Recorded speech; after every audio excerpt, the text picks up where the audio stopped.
Hi, MPC One Plus is Akai's new entry-level MPC, replacing the original MPC One. Besides it being red, it replaces wired network connectivity with Wi-Fi and Bluetooth, has 4 times the internal storage, and yet is sold at a lower price and represents a value combo that's going for the jugular of similarly priced competitors. In this video, I'll cover what's new in MPC One Plus, 6 things you can do with its Wi-Fi capabilities, a few ways to create Bluetooth MIDI setups, and also discuss new pros and cons for MPC One Plus in light of added firmware features and the growing competition around it. Before I start, a quick disclosure: Akai sent MPC One Plus for review. No money changed hands. They have no say over the content of this video and don't get to see it before it's published. This channel is funded mainly by viewers who subscribe to exclusive content and book updates on Patreon, including quite a few MPC-compatible multi-sampled instruments, YouTube Premium and ads, and price check affiliate links in the description, which help the channel regardless of the product you choose to buy. One more thing before I start, I don't want to repeat what I've covered in other videos, which you may have seen. I'll link to my detailed MPC workflow video below, as well as videos that compare MPC One to MPC Live 2 and MPC-X. Let's start with what's new on the hardware side. As far as I could tell, aside from wireless connectivity and internal storage, everything is the same exact thing as the original MPC One. The screen, the pads, the buttons, the Q-links all look and feel the same, except of course the new dark red color. MPC One Plus is actually lighter than the original MPC One by about 200 grams, and looking at connectivity in the back might explain why. The Ethernet port in the back is gone, and instead we get invisible Wi-Fi and Bluetooth connectivity, which you can do quite a bit with, as we'll see in a bit. The internal storage for projects, samples, and so on has been increased from 4 gigabytes to 16 gigabytes. In both cases, about half of that is allocated to the operating system, so free onboard storage has gone up from about 2 free gigabytes to about 7.8, so almost 8 free gigabytes of storage. That said, if you do plan to go on a spending spree and buy some of the heavier plugins, you'll want either a USB drive in the back or an SD card up front. I went on a trial spree and downloaded all of Akai's currently available plugins, and that took about 13 gigabytes on my connected USB drive, so all of this wouldn't have fit on the internal storage. Aside from that, everything is the same as MPC One. You've got 2 gigabytes of internal RAM, meaning stuff you can load into the active project, which if you're using just samples is probably more than enough. However, if you want to start exploring some of Akai's new plugins, it might be a bit tight. So say if I start a new project, clear out all the memory, then you'll see that an empty project pretty much doesn't use any RAM or memory and uses about 3% of the CPU. Now, most of the plugins you'll load, so let's maybe go, say, into OPX4 here, you can see that's a really nice one that didn't use any memory apparently and uses about 3 or 4 additional percent of the CPU. And most of these are like that, but some aren't. Notably, I guess, Fabric XL, that takes up, as you can see, about 14% of the memory, almost nothing of the CPU, by the way, which is good. And then I know that other big spenders are, for example, the stage pianos. So these two, these take, let's see, about 18% of the internal memory. And the biggest memory user that I saw so far is Studio Strings with almost 30% of the CPU. So certainly if you plan to use a lot of, say, pianos, use the Fabric pianos and, say Fabric Electric. That's much more efficient at about 10 or 12%. And again, beside those 4, I haven't seen any one of the others take up too much memory. For example, the new Jura is 0% memory. Yeah, so synths, as opposed to sample instruments, will take up less space. The current plugin limit across the MPC ecosystem is 8 plugins regardless of what you load up. But if you plan to go all in Hans Zimmer on this with strings and pianos, you might be able to use even less than 8. Out of curiosity, I had a look at the MPC-X Special Edition, which has double the RAM, and indeed these plugins there take about a little more than half of the memory compared to the MPC One Plus. The biggest one, Studio Strings, takes 17% compared to 31%. From a CPU perspective, none of these had any major impact on the CPU. I did notice that some of the effects take up additional CPU as opposed to memory. Let's maybe say load up the Air Delay Pro. I don't think this one in particular was CPU heavy. Yeah, not too bad. So not major, but these do tend to add up. If you're going to use the same effect in multiple tracks, consider using submixes or sends. Okay, let's take a look at MPC One Plus's newly found Wi-Fi capabilities. Surprisingly, there are currently 6 different things that you can do with Wi-Fi on MPCs. Download firmware updates, download and install plugins, sync with Splice, sync transport and clock using Ableton's Link standard, send MIDI to a computer, and use MPC as a controller for Ableton Live. Just to be clear, you can do all those things on all the MPCs in the current lineup, and you could also do them on the original wired MPC One. You'd just need to do that with a LAN cable plugged in the back. So let's go through these. Firmware updates is pretty simple and straightforward. You just hit update and update your firmware. Same goes for downloading and activating plugins. It's all done through this menu, and unlike me, I recommend you spread out your trials. I highly recommend that you not store all of these on the internal storage. Just decide on one permanent drive, either the SD card or the USB drive in the back. I did it on the USB drive, but in retrospect, I'll probably move everything to the SD card because I'll be using this port to connect to other MIDI devices. So downloading and installing plugins is thing number 2 you can do with Wi-Fi. Thing number 3 is connect to Splice. I'm not a big user of Splice, but I tried this and it's super simple. You log in, you decide where you want your Splice content to be saved, and then you just, I guess, check for updates and sync the files. And then when you go to browse your drive, go to places, and you'll see Splice content over here, either all the samples or sorted, say, by instrument.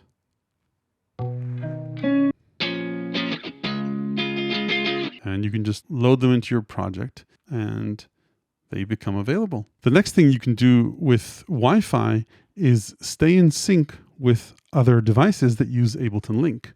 So if I get a pattern going on here, and let's intentionally slow down the tempo. Okay, go into here, and then I'm intentionally at 130 BPM here. So let's get Link going on both. So we go to Ableton Link, turn it on. No peers connected. And now I go into here. Oh, here we go. They're already in sync. So 130, 130, and yeah, if I lower the tempo here, you can see they're nicely in sync.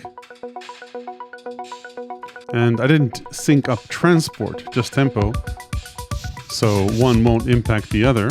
Obviously, I'm not feeding you direct audio from the iPad, so I know this is a little bit hard to hear. If I turn on sync with Ableton Link, let's see if this will work. Yep. So I can start here. It'll start here, stop here. It'll stop on both. Hit play. Starts on both. Pretty cool. So let's turn that off and move to the next thing that you can do with Wi-Fi or networking on your MPC, which is to send and receive MIDI with a computer that has the Akai Network MIDI app and drivers installed on it. This doesn't even have to be with a DAW, so I'll go ahead and load up a plugin, let's say Arturia Piano V, and then you need to go into the settings and make sure that Akai Network MIDI is active as a source. And yeah, then it's just a MIDI destination.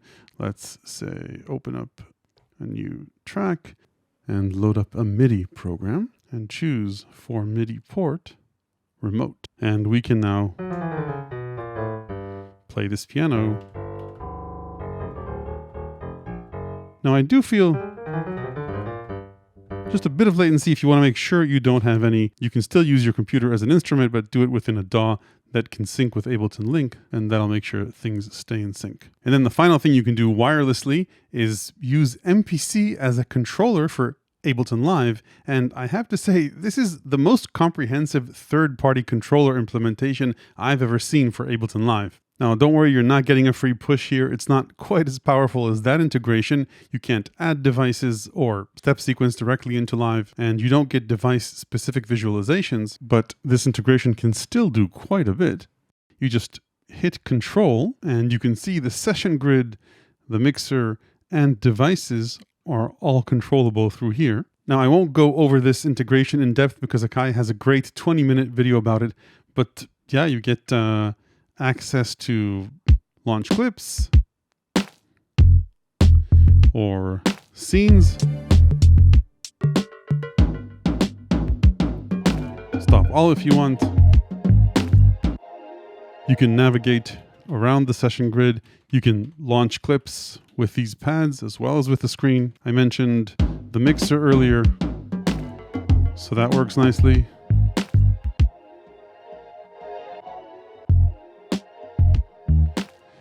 And you've also got device controls. Let's maybe just stop this.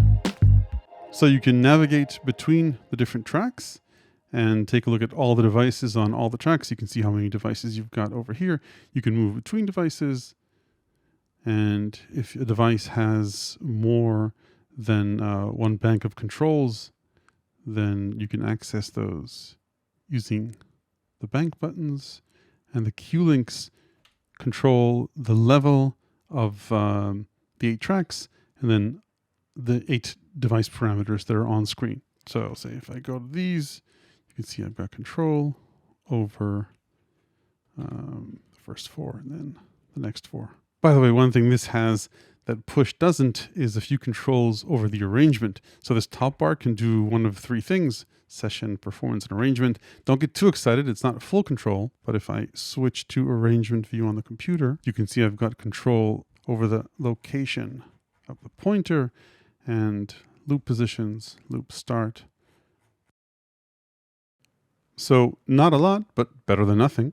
Of course, all these device controls and the mixer apply to the arranger or to the session grid. Okay, so that's what you can do with Wi-Fi and MPC. Let's take a look at Bluetooth. As of the making of this video, the MPC platform supports pairing with certain Bluetooth MIDI devices, and once that pairing is done, MPCs can accept incoming MIDI data, but can't send MIDI over Bluetooth. You also can't pair with Bluetooth speakers, again, at least currently. Another important limitation of Bluetooth you need to know about is that the protocol has inherent latency, often very noticeable. So why even bother? If you just want to play notes into MPC with a keyboard, you might not notice the latency. Also, some devices designed for portability just don't have a MIDI output and are designed for Bluetooth. Same goes for iPads. Linking via Bluetooth is a much faster option as opposed to getting a dongle that connects to a USB MIDI interface that goes into your MPC. And there are quite a few innovative sequencers on iOS that you can have fun with. Your MPC as a sound module and the iPad as a sequencer. The latency doesn't matter if this is a bit behind and this is controlling sounds coming out of the MPC. Another reason you might want to connect via Bluetooth, your USB port might not be free and you don't have a hub, like my case here, or if your keyboard, say, is on the other side of the studio. Anyway, connecting to Bluetooth devices is done via the Bluetooth menu in the settings, and look for, where are you at? Here we go. Pair with this. Now, I found that pairing can be sometimes a little bit iffy. Sometimes it takes a few attempts to connect. Maybe there's a lot of Bluetooth activity going on in my studio, but this can take a while and sometimes have errors. But eventually, if you're patient and try a few times, it works. So hooking up the X-Key Air and the EMK25 worked really nicely with no issues. For some reason, the OP1 field wouldn't agree to connect over Bluetooth. I don't know why. Same goes for my iPhone. Anyway, once you're paired up properly, you need to make sure that either your tracks are listening to the devices or that they're set to global so that all the tracks listen to them. And yeah, you've got fully wireless control of MPC. The X-Key Air, by the way, is portable, nice, thin, but doesn't have a lot of travel on its keys. And the advantage of the EMK25 is that it isn't expensive. It can be battery powered with 3 AA batteries. It's got Bluetooth. It actually doesn't have any MIDI ports. And you can map its encoders and pads to control functions of MPC One. This works very nicely. This keyboard isn't the best in the world. I actually prefer Akai's or Arturia's mini keys to these. These aren't as velocity sensitive as I'd like them to be, but it's really inexpensive and it has Bluetooth. And something that I don't know why I found funny is that you can connect a sustain pedal to it. And that works as expected. Anyway, that's how you send notes over Bluetooth. You can also control MPC parameters by sending over MIDI CCs. Mapping them is a bit of a pain compared to, say, mapping the Q-links, which is pretty easy. So for Q-links, you just activate learn, and then you go to the parameter that you want to change in the plugin. Let's maybe go back in here. Anyway, you touch the parameter, touch the Q-link, and then it's mapped to a Q-link. Mapping MIDI CCs is a slightly more tedious process. You need to go into MIDI control, into MIDI learn. You need to add as many slots as you want, then choose what you want to control. It's called source here, but you choose what you want to control. So let's say the bass program, and you need to make sure that you're controlling the program. Let's go for Jura, and then look for the basses cutoff. So it's a bit of a pain. I wish you could just go to the program and map by touching a knob and touching an encoder. Anyway, another thing you need to make sure of is that you enable remote control for that source. So go back to MIDI control. And finally, after we've done all that, we can hit learn and turn a knob. And I'll turn a different one because I see that's already mapped. And that's pretty much it. It should work now. All right, so we're controlling the filter cutoff for this program over here. And of course we can play it here. Whoops.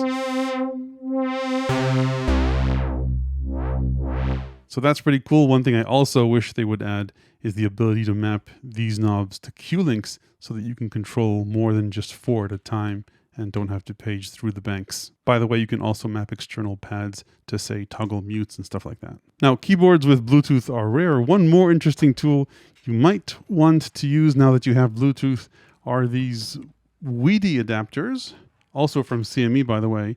So, of course, you can plug a keyboard over USB, but if the USB port is taken or the keyboard is far away, you can take these adapters. They go into the MIDI port of your keyboard, and as long as this sends power, which many of them do, and you'll see a little LED blink, you don't even need the input one because we're only sending MIDI out here.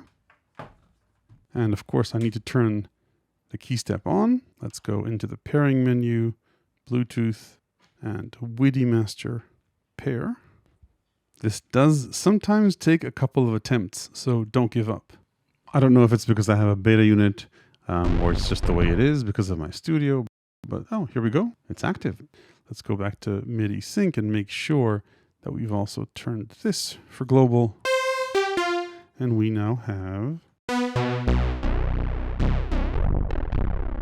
MIDI control with the device that doesn't support Bluetooth using this little dongle. One thing, by the way, that I noticed gives this a hard time is if you have too much Bluetooth going on. So for example, my laptop is right here nearby. I had to turn that off to make connections here. Okay, let's take a look at pros and cons for MPC One Plus. On the pros side, Akai have knocked out many, but not all of the cons I mentioned in my original MPC One video. For example, there's only one pair of audio inputs and one pair of audio outputs, but you can expand that with an external audio interface over USB. There's still no internal battery, and there's no open plugin format yet, like Max for Live on Push and Reactor on Machine. But from just 3 plugins a few years ago, Akai has added quite a few more free and paid plugin options. So now all MPC users have quite a few more options. There's still no proper scene and clip launcher or arranger like in Akai's Force, but since they're both based on the same hardware platform, one can hope that one day we'll see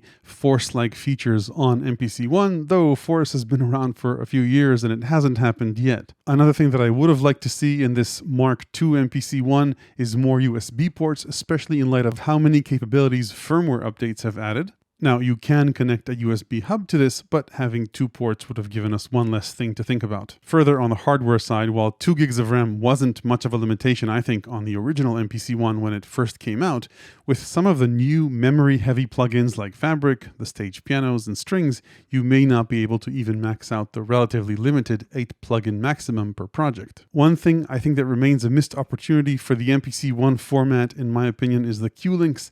I have added this little pop-up that is pretty hard to read but shows you what they do. Still navigating through these banks and then clicking this or long pressing the Q-link button, and then sometimes pressing it goes this way and sometimes pressing it goes the other way. Having 4 banks and then we've got 5 Q-link modes. I think it's a little bit too much to put on just 4 knobs with no little LED screens like you've got on Force or MPCX. Within this hardware constraint, I don't think that anything better could be done, but perhaps, yes, allow us to map an external 16-knob MIDI controller to these Q-links, or Akai maybe sell one with little OLED screens so that we can have a little mini MPCX here. I think it would make Q-links way more usable here. Now, of course, adding little Q-link screens or 4 more would have probably added more to the price of MPC One, which brings me to the biggest pro of MPC One Plus, and that is its price compared to what it can do. Now, retail prices tend to fluctuate, but assuming it's either $699 or $799, plus you get a free plugin of your choice from almost all of the plugins available, so you could look at that as a discount. Regardless, at that price range, there's just nothing that comes close to the versatility and capabilities of MPC One Plus. The fact that it can be used either standalone or as a controller for software on your computer that gives you all the power of your computer, the ability to use any plugin you want, to have that option is a pretty big deal, I think. And then the sequencing and automation feature set that this has, and the fact that you can do all of it from the hardware itself, the sampling and chopping capabilities, the variety of program types, the multiple levels of undo and redo, all that makes MPC One Plus an extremely compelling instrument, I think, for people looking to explore music making in hardware form at a relatively affordable price. So that's it for MPC One Plus. I've got quite a few exclusive MPC multi-sampled instruments on my Patreon, along with my ever-expanding book of electronic music ideas, tips, and tricks. Hit like if this was useful, ring the YouTube bell below if you want to make sure you don't miss the next one. Thanks for watching.